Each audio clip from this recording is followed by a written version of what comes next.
Pabongga ng pabongga ang karir ni Ashtyn Olvega, hindi lang sa pagiging artista niya sa angmut niya ng Section E nang bibawan siya, nagtitrending sa social media dahil palaging viral sa X, TikTok at YouTube ang bawat episode ng kilig serye nila ni Andres Mulak.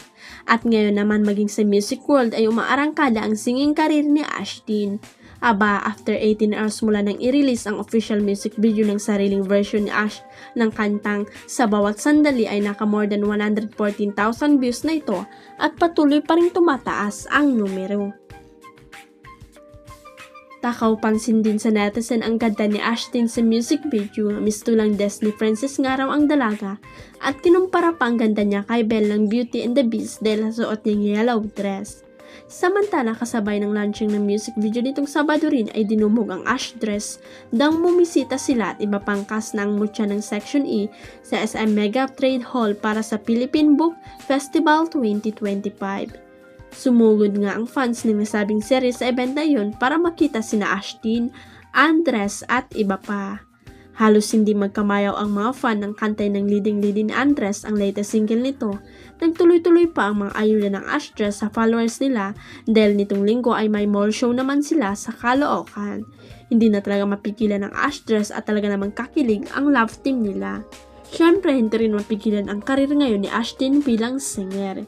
Swerte nga ng Viva dahil talagang nangangabog ang kasikatan ngayon ni Ashtyn.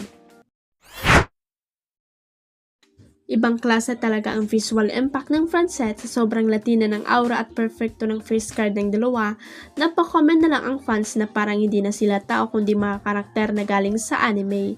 Umali ng sangkaterbang papuri ang recent post ni Francine Diaz sa kanyang Instagram kung saan makikitang siyang sweet at blooming kasama ang kanyang collab team na si Seth Fidelin. Siyempre hindi pinalampas ng Francet fandom ang pagkakataon ng magpakilig at magpabahan ng comments kanilang dalawa. Ani ng isang fan, itong dalawang to talaga mga idol ko, sobrang bagay nyo sa isa't isa. Sana pag dumating ang panahon, pag nagkaanak kayo, panigurado sobrang ganda at sobrang gwapo. Kitang-kita na namin future ng dalawa, aba may family planning na agad sa comment section.